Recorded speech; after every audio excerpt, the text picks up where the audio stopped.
up, everybody? Welcome to The Stack. I'm Alex. I'm Justin. I'm Pete. And on The Stack, we talk about a bunch of books that come out this week, kicking it off with Radiant Black, #1 from Image Comics, written by Kyle Higgins, art by Marcelo Costa. This is, of course, as you could probably tell from the #1, a totally new book. And the premise is a down-on-his-luck author who has not gotten jobs for a while, heads back home, encounters something weird, and may or may not become some sort of a superhero. Pretty typical setup, but I really liked how this was executed. Personally, I thought the designs were great, and I'm very excited to read this going forward. What did you guys think? I agree. I was really kind of impressed with this setup. I mean, just like seeing this guy cry when he goes through early kind of really makes you like, oh, you're rooting for this person. And then just kind of the way he kind of like falls into it is very interesting. And the design of the suit and stuff is really fantastic. I think this does a great job of getting you excited for a new series. This had some vibes of Invincible to me, very much early Kirkman stuff. Sure, and both in the writing and the art. And yeah, it was an interesting launch. I was very triggered by like a writer who struggles to work. Wow, because that's a constant stress. The douchey friend reminded me of you. Oh, that's so interesting. The animal, I think it was like some sort of hamster or rat that was dead next to the tracks reminded me of you. Oh, wow. That's really fucked up. So in the back matter, Kyle Higgins talks a little bit about how he was inspired while he was writing Power Rangers, and that really firmed a bunch of stuff up in my mind for me about what was going on here.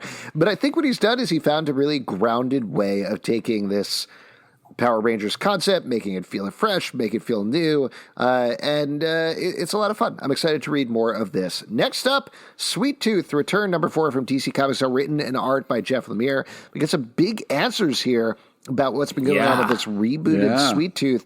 Justin, I know you've been concerned about the end game here, so how did you feel about this issue? This issue did a lot for me. I think we got to learn a lot of sort of the backstory here, and what I love about the take here, and it reminded me of a lot of the later stuff, the later arcs on the original Sweet Tooth. The way that Jeff Lemire combines in the writing the ideas of scientists who become religious fanatics, sort of breaking that dichotomy between science and religion and showing that the real danger is when fanatical people actually have the tools they need to cause real problems for the planet. That's when we as a society get into trouble. I think it's on display again here, and this is such a great issue to really flesh out the mythology. We get to hear a little bit of why the people in charge of this newer world are motivated to do what they do, and it's great. I thought the stuff about the shirt was very sweet and touching. There was some stuff about Sweet Tooth's shirt, particularly, that was such a big thing back in the old book, and that gets called back here. I agree. Really good issue. Very excited to see how this all starts to wrap up.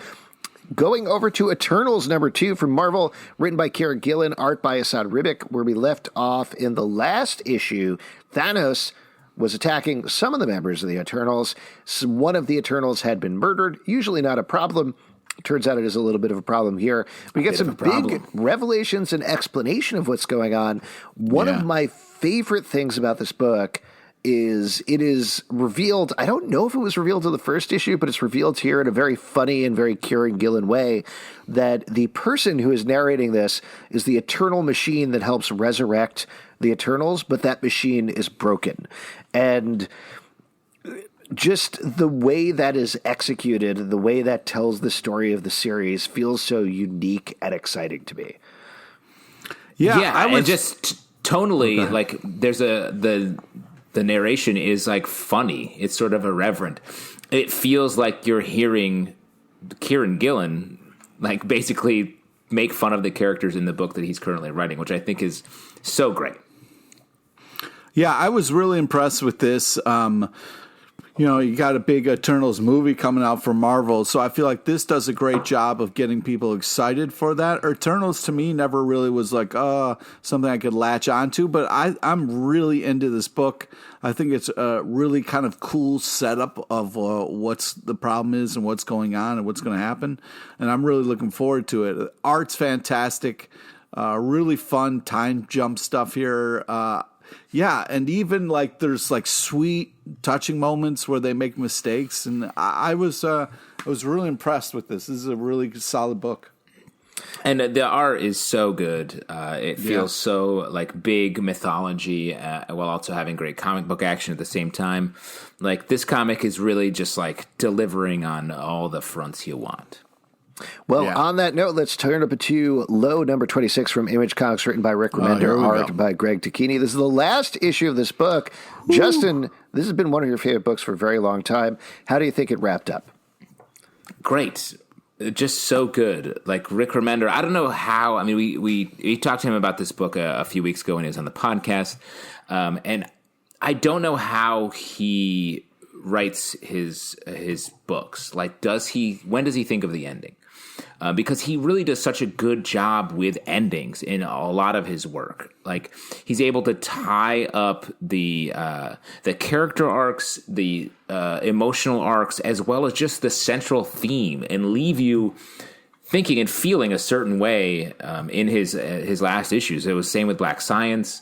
And this issue is just beautifully done. You see that, and I don't want to spoil too much of it because I think you really need to read this and take it in. And I want to reread the entire series to really get every ounce of story out of it.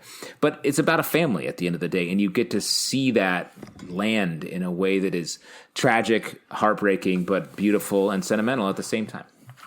Yeah, I mean, this is like the sweetest, most moving way Remender could kick you in the nuts. Like he's still gonna get you, but this is done so well and it's so moving. It's really impressive. The art is just so. Like, a lot of times when you're dealing with different worlds, different kind of like ideas, the art can get too crazy, but it's done in such a way that kind of shows grace and beauty in different things. The layering to it is really impressive. There's different characters that aren't human that are very humanized. It's really, really amazing and impressive the way this all ties in. Like this got really weird at times, but man, does he land this so well. And he does it so well, it really does make you want to be like, wait, I want to go back and see that beginning again. If I may just get your jacket book quote correct. I think it's a beautiful kick in the nuts that makes you turn and say thank you to the nut kicker. Right. Pete LePage. Yeah. Next up, Rorschach number 5 from DC Comics, written by Tom King, art by Jorge Fornés. This I think I hesitate to say it was my favorite issue so far, but this is the one to me that really felt like it pulled back the veil on what's happening potentially where this book is heading. Yeah. We've had this guy investigating this mystery. There was an attempted presidential assassination by somebody dressed as Rorschach and somebody dressed as a cowboy. The first couple of issues have been really building up this investigator looking through this mystery. And if I was to purely speculate for a bit, we found out that this cowboy character has been going up to people and telling them, hey, you are the reincarnation of Rorschach. His energy, when Dr. Manhattan blew us up, has gone into various people. You are Rorschach. Come with me. Let's do vigilante justice. That old pickup line. I think whether that is true or not, that's what's happening to our main guy, right? Like, he is going to get to a place where either he becomes Rorschach or even thinks he is Rorschach and maybe starts to think this is true. Well, he believes that he's Rorschach at the end of the day. I think that's specifically smart. Because the theme that Tom King is dealing with here is conspiracy theories, and I think this is a little bit about how the deeper you get into conspiracy theory, the more things start to look like conspiracy, and the more it starts to become believable, whether you're investigating it or whether you're the one who's putting it out there. I think that's such a smart take. because my takeaway from this issue specifically, I mean, last issue we talked about this a little bit because it was like tricking people into believing certain things and them taking it to the extreme where they end up believing it above everything else in their lives. Like, also very topical thing going on in our real world. And in this issue is about masks, and then we have this character who's running for president to try to take down Robert Redford, who's won for like 5 terms in a row. And he's like shitting on wearing masks because he is so comfortable believing a bunch of nonsense maskless. And the people that wear masks are, quote unquote, hiding their beliefs, their identities, whatever. Yet this person is so brazen and out there saying nonsense. He doesn't have to hide even the craziest opinions that he has. And I really, that was my takeaway from this, is just like the people that wear the mask are maybe the people to trust more so. It was, I agree with Zalbin. Like, a lot more is kind of solidified, kind of click into place here. Tom King just piecemeals information as he kind of like twists and turns stories. But this is one of my favorite issues for sure. And the last couple of panels, just absolutely fantastic and so cool. I thought this was a great issue, and I'm very excited for more. I agree. Next up, Daredevil number 27 from Marvel, written by Chip Zdarsky, who is on the live show this very week talking about this book. Art by Mariko Checchetto and Mike Hawthorne. In this book, we're dealing with the King in Black crossover while Elektra is filling in for Matt Murdock fighting on the streets of New York. Matt is trapped in prison and has been infected by Null, the god of the symbiotes. So we're getting these dual stories going on, and they're both very good. I was really impressed with this. I thought the way they kind of handled Matt Murdock's belief in religion and God when it came to, what the fuck is the King in Black? What's his name there? No, thank you. I thought that was so great and so well explained in such a way that really felt like Matt Murdock's character. I was really impressed with that. It was kind of crazy to hear Chip be like, yeah, religion, I don't know. Because it really felt like he was coming from a place of for this, but I guess he just really gets in the head of his character so well. But yeah, I thought this was really a great, fantastic, hold it up over time issue of Daredevil. Really interesting. It's all the characters really kind of doing their own thing in their own way, right down to Kingpin and Elektra as Daredevil. I was really impressed with the art and everything that happened in this issue. It's really rare when a book can continue its story through a crossover, and like the crossover actually enhances a lot of the themes they're dealing with, and this book really does it. And the only scene I was missing was the scene where Foggy was sitting alone in his apartment, which is what he does a lot, and a symbiote comes up, jumps on him, and then the symbiote's like, never mind. And just goes on to just someone else, or just to wrap around a mouse or whatever. Yeah, well, Foggy wins again. Next up, Birthright number 46 from Image Comics, written by Joshua Williamson, art by Andrei Bressan. This is kicking off the final arc of this book. As we start to wrap up this story here, everybody's picking up the pieces by finally taking down the God King lore. We get some flashbacks back to the world that Mikey and friends were living in for a very long period of time. What do you think about this? I think we felt like everything wrapped up really nicely in the last couple of issues, and now we have more Birthright.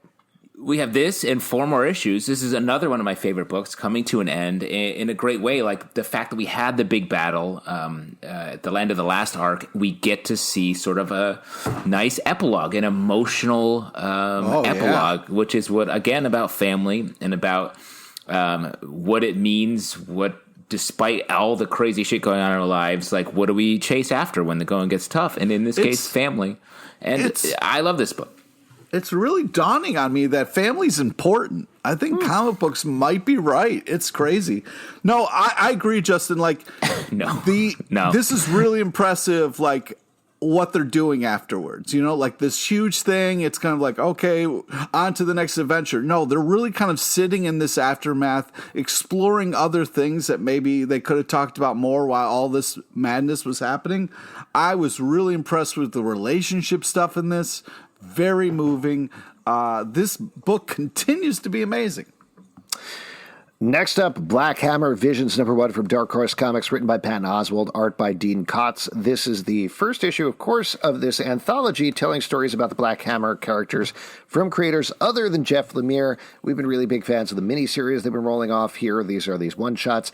I thought this, as usual, was absolutely great. This is a one-shot story that mixes up Black Hammer and Ghost World, of all things, and it works as a coda to Ghost World while still telling a story of Gale from the Black Hammer universe. Absolutely wonderful. I was completely surprised by this. Did not see this coming from Patton Oswalt at all. Really, really good one-shot comic book. Patton Oswalt really getting into the comic book game. This was, I was really impressed with this. This wasn't just a comedian doing bits. Like, this was really smart, very moving stuff. Such a cool story, the way everything kind of tied in and fit with this world. I was really impressed with this. I really liked the setting of it. I thought it was great. The art's glorious. Yeah, really good stuff. Next, I agree as well. Ahead. Like, really got into the fact that he was able to bring Ghost World into it. Was clearly something that he loves. He's got some Amy Mann quote lyrics from at the end of the book, and still telling a story that fits seamlessly into this world and is funny, with good reveals. It's really, really great. Let's jump into our Future State block, where we talk about all of the books that have come out from Future State. Yeah. Just to read down the list this week, we got Future State Dark Detective #3, Future State Teen Titans #2, Future State Robin Eternal #2, Future State Superman Wonder Woman #2, Future State Green Lantern #2, Future State Justice League #2, and Future State Kara Zor-El Superwoman #2. I gotta admit, I'm a little slightly with Pete here, where it definitely hit me this week, where I was like, there's a lot of books we're reading. Oh boy. Yes. It is a lot, but the stories are they get to go off in a lot of different directions. And if we're going to dive into our faves, I'm going to give it up for Future State Justice League #2, which I really liked the way they went here by having the White Martians sort of take over, and it became about like all the different heroes' identities and the fact that they need to connect with each other, or else they're just weaker as a team. And I like that as a theme. It was something I didn't see coming really. In the last issue, they laid it out, and this really paid it off. I thought it was just really well done. Yeah, I completely agree. I love Justice League. Amazing art. The White Martian story was great. And also having Joe, the new Green Lantern, who's the best Green Lantern of all time, it was just fantastic. And it made the book so much better. And the backup story was great. Magic is hope, motherfuckers. I thought that was great. I thought the Justice League dark story. The other thing that I'll mention that I thought was interesting about this week is we're getting two things here, right? One, we're getting the wrap up of these Future State stories, but also we're getting teases for what's down the road, and DC has started to announce that some of these titles are continuing in different forms. Like, for example, Wonder Woman is continuing as Wonder Girl, so we're going to get that there. I think, I'm forgetting which other ones are going to continue, but certainly there's teases at the end of a couple of these for how they're going to flesh out in different storylines. Green Lantern #2 ends with a tease of Green Lantern 2021, which does seem like, again, Joe from Far Sector is going to be fighting Hal Jordan in some way, so that should be fun to watch. The one that really jumped out to me, I love the first issue of this, and I love the second issue of this too. Future State's Superman Wonder Woman, which is, of course, teaming up the characters, but sending them off on these very different stories. Superman fighting Solaris, the sentient sun. Wonder Woman trying to have a race around the universe with the sun god from her culture. I just really liked how these characters related. I thought there was a fun tone to it. The art was really nice as well. And it felt like an enjoyable all ages title, but with these new Superman Wonder Woman characters. And it made me really kind of delighted to potentially follow them going forward. I agree. And this felt like really mythological. Like the whole thing felt like it could have been something in the back of like an Edith Hamilton book that you read in school and were pleasantly surprised how much like a comic book it was. Oh, wow. I really liked Kara Zor-El, Superman #2, Superwoman #2. The art was just so phenomenal, and I really liked the character design for Superwoman. Amazing, just cool ass like dragons. Very, very enjoyable. I've been enjoying that series as well. Now, let me ask you, Pete. At the end of this book, we leave Kara Zor-El buried next to her dog, Crypto. Right. Now, would you feel like if you were like, awesome, I'm shared a grave with my dog? Would you be like, that's it? Or in your case, I guess it'd be a cat. Well, currently, I mean, don't put shit like that out there. I don't want my cat to die, but like, I'm not saying your cat's gonna die, but someday it will. Oh, that's fucking heartbreaking, man. Is your cat like a pharaoh where if your cat dies, you have to be buried alive with the cat? Yes. What? Yeah. I hope not. I don't want to do that. But yeah, I thought that was, I love that. I thought Sorry, that was man, it's super your cat's sweet. living will. It's going to happen. Yeah. I'm your cat's lawyer. Your cat signed it with a paw. My cat can't read, so it's going to be fine. The cat doesn't have to read it. I explained it very plainly to your cat. Your cat agreed. Put a little ink. Are you print. representing my cat? Then I'll see you in court. LePage versus Whiskers of some sort. Whiskers All of the way some to the sort. Supreme Court. What's your cat's name, Pete? It's a very long name. I call her Caboose. Oh, wait, Why are you saying being we secret about this? do we not have time? Do we not have time to get into this? It's a very long name. Okay, well, are you worried about running tape on it? Because I talked to the engineer, and we actually have the tape. We can run it. So go ahead, lay out the whole name, I guess. Okay, fine. It's Kitten Nausicaa of the Valley of the Wind, LePage Thomas. Aw, that's very cute. It's very cool. I call her Caboose. Well, I look forward to visiting your grave in the Valley of the Wind. Nice. Your shared grave. All right, why don't we move on from Future State and talk about Critical Role, Vox Machina. Wait. Oh, there's other things you wanted to talk about? We got also Dark Detective, we got Teen Titans, we got Robin Eternal. Yeah, I wanted to talk about Dark Detective. I really thought it was a great issue. Great. I love this kind of tech Batman versus future Batman. I'm the two designs are really cool, and it's fun to see them go head to head. And also, guys, so drones are scary, and I'm just putting that out there now. It's drones are going to be very, very scary in the future. Yeah, you mean the nano drones that are hovering right around your head, even as we speak. Yes. Yeah, I'm sure they're out there. But also, I checked out DC Love is a Battlefield. Come on, Pete. And that was really it was very adorable. They did like a lot of coupling up for Valentine's Day. He does. And Tim Seeley did a Poison Ivy Harley Quinn love story. Oh, it was just so great. So touching. It is amazing how you do this every week in such an odd way. I really like Dark Detective as well. The front story has been one of my favorites of this run.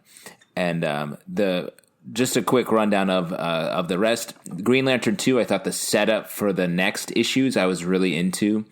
The Green Lantern 2021 coming forward with Hal Jordan felt like a nice starting point for going forward. And I like the Robin Eternal issue here as well, with Tim Drake really suffering from some juicy Lazarus problems. I agree. Next up, Critical Role, Vox Machina Origins, Series 3, number 1 from Dark Horse Comics, written by Jody Hauser, art by Oliver Sampson. In this book, we're getting a bunch of fantasy stuff is happening. What did you guys think? Yeah, I'm sorry, I'm just not very familiar with Critical Role, so I read this and I was like, yes, this is a fantasy world, but funny, I get it. Yeah, I think this is a fun adventure book. You know, a bunch of people teaming up, going on adventures, joining fight clubs. I thought the art's fantastic, some fun storytelling. I thought this was a cool team to get behind. I'm very excited to see where this goes. Yeah, I agree. I was concerned with the Fight Club that they fight in teams. And, like, how do you really judge on a team? Like, if we were to fight another trio, right. How would we know we were an evenly balanced team? If we won, we would be good. Well, so Pete is the tank, right? No, yeah, that's what we say. Justin, off mic. you're the thief. You're like quick and sneaky. That's okay. I'm what, like You're the evil mastermind. You're the baby hands. Baby hands. Every trio has them. Crucial. The tank, the thief. Yeah, you're a boss baby. hands. I'm the boss muscle. baby. And, yeah, I'm a Justin's boss baby the back face in man. business. Now streaming on Justin's Netflix. a face man. He can talk his way into anything. There we go. We're quite a trio. None of those things were fighting, by the way, just so we're clear. Thunderbolts #2 from Marvel Comics, written by Matthew Rosenberg, art by Juan Ferreira. This is tying into the King in Black event. Lots of goopy stuff going on this week. More King in Black to come. Here we get a bunch of villains have tried to rescue, maybe, or work with Norman Osborn to find out some information from him. So they spend a lot of time in Ravencroft. I always want to say Arkham, but it's not Arkham. It's Ravencroft. It's close. And it's super fun, as usual. How could you mix those two up, has, Alex? How could you mix those two things up? I know. They're two... It's impossible. They're two very different insane asylums in two very different universes. You're right. I'm sorry. Super fun bits in here. In particular, and I feel like Matthew Rosenberg is just writing for the bits for some of these things where just, what is it? Mr. Fear says something to Kingpin. He doesn't realize he's on the Zoom. Yeah. And Kingpin is like, hey, Taskmaster, you here? And he's like, yeah. He's like, okay, punch Mr. Fear. And he punches Mr. Fear. Norman Osborn getting too close to the Zoom and his whole face filling it. Just fun. It's a fun book to read. I had a blast reading it across the board. Yeah, I think he does great on team books. This was fun. I also really like to see Taskmaster around. So I thought this was a lot of fun. Great Kingpin stuff. The art's great. This is just a fun book. Yeah, it's a great mix of like real good comic storytelling, good fights, character-driven stuff. Even characters we don't really see a lot. Like I really like this new Star character that the series that we read, like 6 months ago now. Seeing her here, it's great, really well written, but also very fun, funny, and still tying into this goopy old crossover. And also, like, you got to be wary if you just find, nobody's just taking a nap in the bush. You got to be careful. That's all I'm saying. I don't want to give things away, but that was creepy. I hope this comic continues. I don't know if it will, but this is the sort of thing where I could see Wilson Fisk having a bunch of villains going on disposable missions, most of them getting killed, not coming back alive, betraying each other. It's Suicide Squad without the bombs in the head, but it's fun to read, and he's writing the hell out of it. So I'll definitely read more. Next up, Undiscovered Country #12 from Image Comics, written by Scott Snyder and Charles Soule, art by Giuseppe Bacancoli and Leonardo Marcello Grassi. This is tying up the second arc of this book, Unity, in huge fashion, propelling us into the next arc of the book. This is a wild ride as usual, incredible visuals throughout. Particularly with this issue, we had Scott on the show a little while ago, and he was talking about how he and Charles are writing the movie. I do not know how they're writing a movie of this. It's just so big, everything that happens. It would be crazy to boil this book down to like this arc down to like one set piece, because that's what it would have to be, sort of. I would think.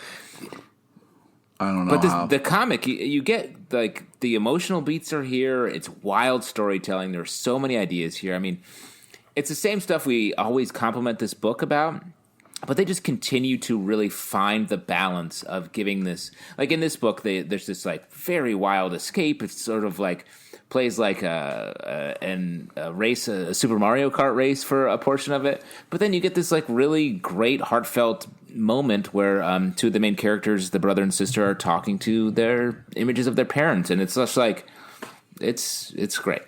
Yeah, it's just there's so much to this comic. There's so much happening. It can kind of be a little crazy, but man, does it deliver. And the like big monster aspect in this issue was just glorious and so cool. That 6-shooter was really crazy. This was really cool. Also, like, they thought this place that they're at was one thing, and it kind of turned out to be something different. Really great ideas going on in this book. I mean, I did think it was a little bit like, all right, when it's like these young kids, and they're like, this is old technology. The first iPod, how do you even use this? I was like, okay, all right. But Really impressive, fun stuff. The art's really unbelievable. This continues to be such a kind of like scratch your head, like what's happening, but then like delivers really well. Yeah. And the last page reveal is just 100% fun. It's like, okay, stuff. yeah, let's get fun. I'm in. I'm on board. Love it. Can't wait for the next arc. Next up, The Last Witch, #2 for Boombox, written by Connor McCurry, art by Vivi Glass. You guys have been buzzing about this book. This book is buzzing. First issue, we got a girl in a small town heading off to a witch's tower. Just wants to kind of check it out a little bit. Things pick up in this issue where I was like, did I miss an issue? Is this issue #3? What's going on here? Because this is insane from the first page with witches eating people and powers and everything. What do you guys like about this book in particular? Well, first off, like the art is really unbelievable. It feels like an amazing animation in still form. The character design and the witches and the faces and the different kind of like glowing things in them are really cool. This is like moving. It's intense. It's sentimental. The little part where the kid is like, "I told you," was so awesome. I'm really, really impressed with this book. I didn't think I would like it so much. The grandma smoking a cigar is glorious. You love a good grandma. You love a grandma. And who doesn't love a good grandma? You know that's a blunt, dude. You know she's loving it. She's she even tough, says, bro. she's like, let's get this juniper going around the room. I mean, honestly, I know we're joking about it, but Pete, you are very into grandmas and comics, from this to Once and Future. I'm sure there's a couple of others I'm forgetting. And real life. He I loves feel like a grandma. you should release your own podcast where you count down the top 10 grandmas of all time. Oh, that'd be cool. I could do it. But yeah, I think this book really took me by surprise and is really impressive. I cannot wait for more. Each issue continues to give us such a great kind of movement for this story. Yeah, I'm really impressed. I love the art in this a lot. It reminds me of some classic Ralph Bakshi animation style, getting in like the old Hobbit series back in the day.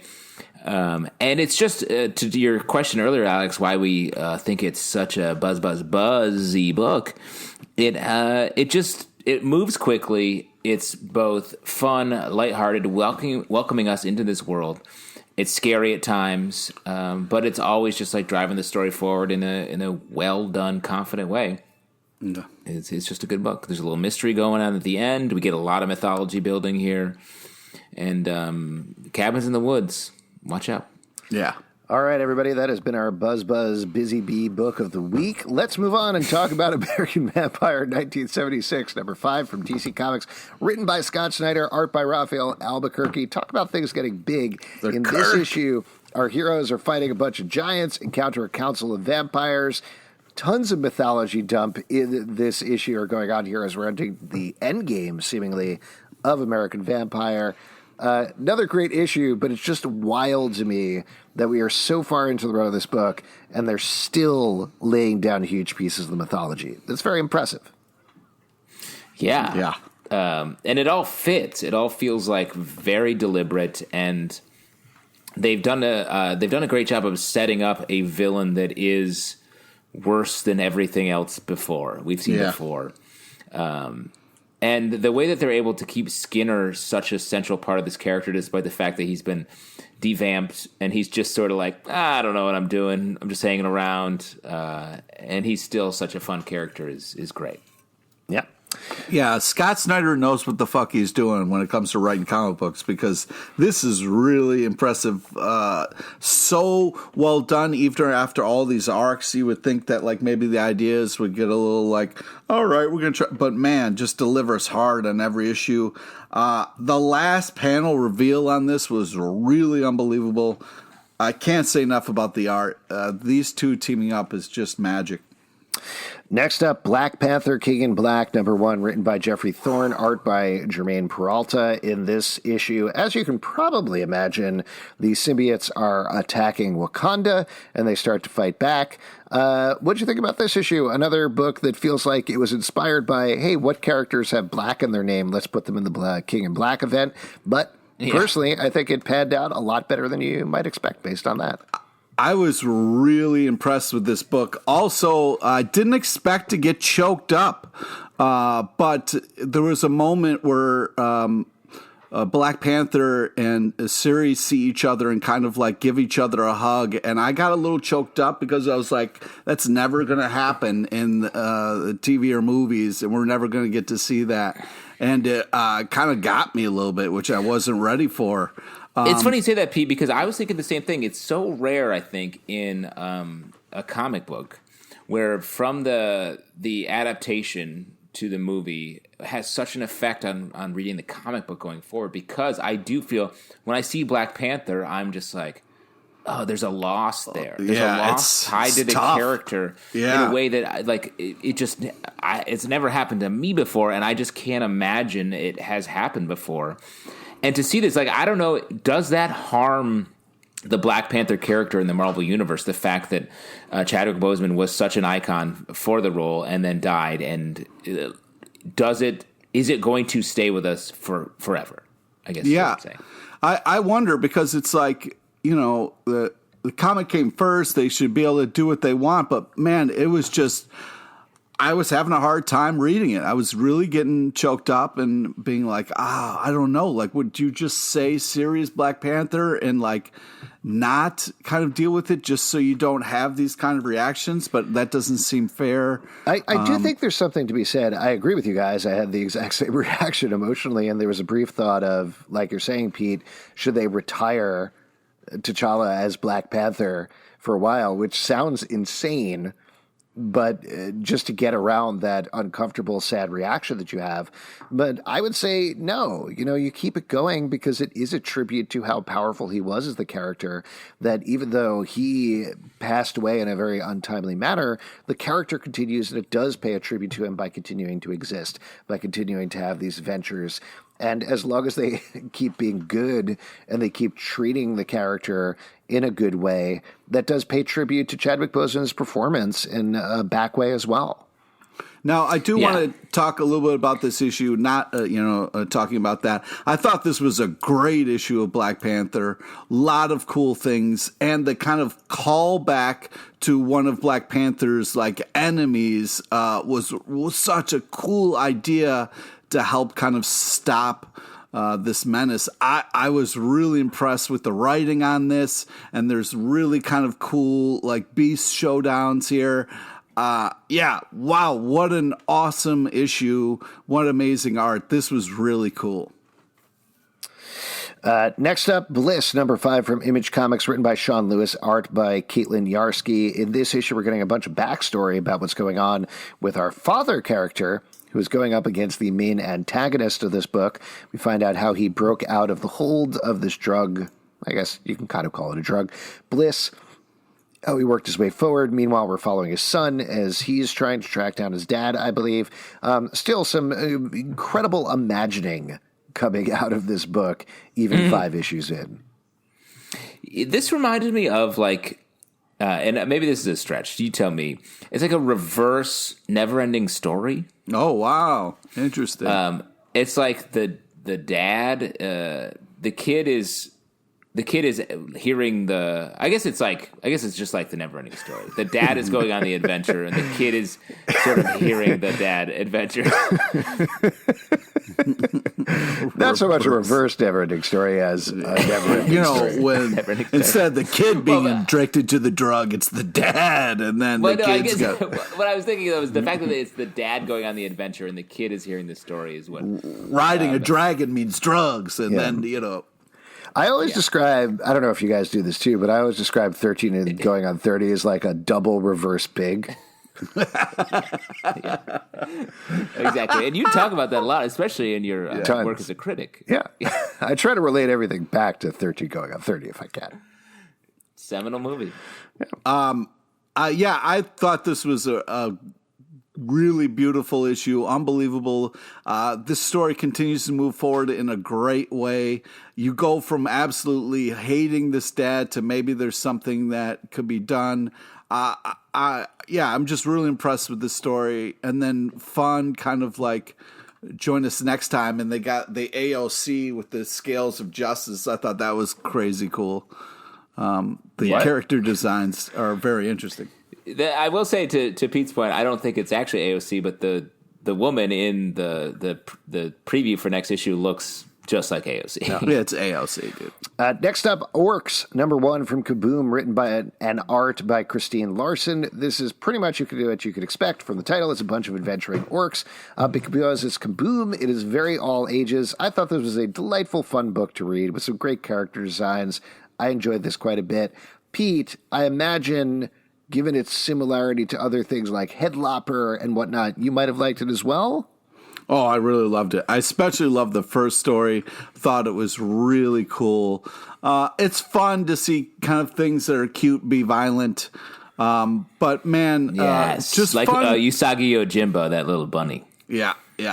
I think that it's, don't call him little, you fucking. I thought you were going to take the bait, and then you did. You took the little bunny. He was like that back fish that kind of swims by, and you're like, I missed it. And then it's like, ooh, what's that? Is that a worm? That fish. I love worms. I love worms. I'm a fish. I love worms, even though I never encounter them because I live in the water. But let me try that worm. It's like exotic to me because they live in the ground. Yeah, the art in this is really cool. It's all ages, but it really it doesn't feel like it's pandering to children or anything like that. There's a lot of cool action and adventure. I think this is a cool book. What I like about this is it's sort of like an orc never-ending story.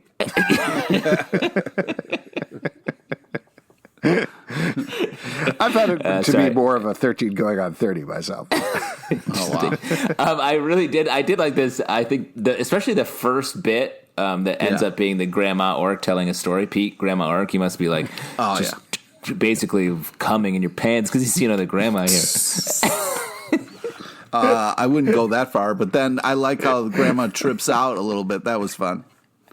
Grandma's like, yo, story time's over. I'm getting fucked up. Would you sorry, just to ask, would you not like to go that far because you like to hedge around grandma's Skoda? What? Yeah. What do you Grandma say? Edger. Never mind. It's not important. Oh, no. I don't get it. Boy. Got him. And Salmon's broke, man. Anyway, good book. Yeah, Good book. Homesick pilots. I'm fine. Pete, you're trying to take the baton, Pete? I don't know. Yeah. Go for it. Some Homesick are Pilots, Homesick #3 from Pilots. Image Comics, written by Dan Waters, art by Casper Wingard. We've been really enjoying this book. I think it's so many things at the same time, but essentially it's about a girl in a punk band, maybe a heavy metal band, who discovers a haunted house, has to recover a bunch of ghosts. But it's so much more than that. So many different things going on.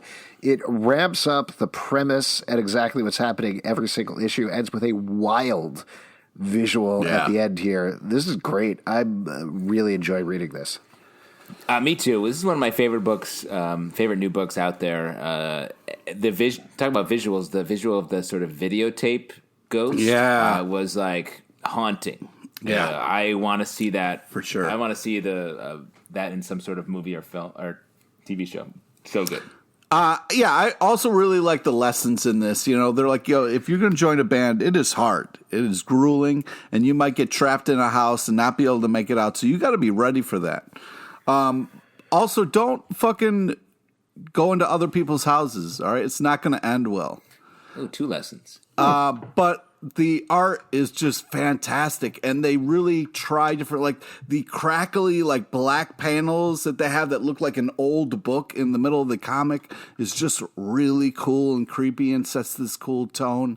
They keep using this like shot of like this window in this creepy house, like almost looking like it's about to explode. I'm really impressed with what they're doing with this book creatively and how they're telling this story. It keeps being just fantastic every issue. Great stuff. If you'd like to support our show, patreon.com/Comic Book Club. Also, we do a live show every Tuesday night at 7 p.m. to Crowdcast and YouTube. Come hang out. We would love to chat with you about comic books. iTunes, Android, Spotify, Stitcher, or the app of your choice to subscribe and listen to the show. comicbookclublive.com for this podcast, and more at Comic Book Live on Twitter. Until next time, keep those grandmas coming. Pete can't get enough. What are you doing? Enjoy your marathon of Golden Girls, Pete. You're gonna fucking love it. You're weird, man.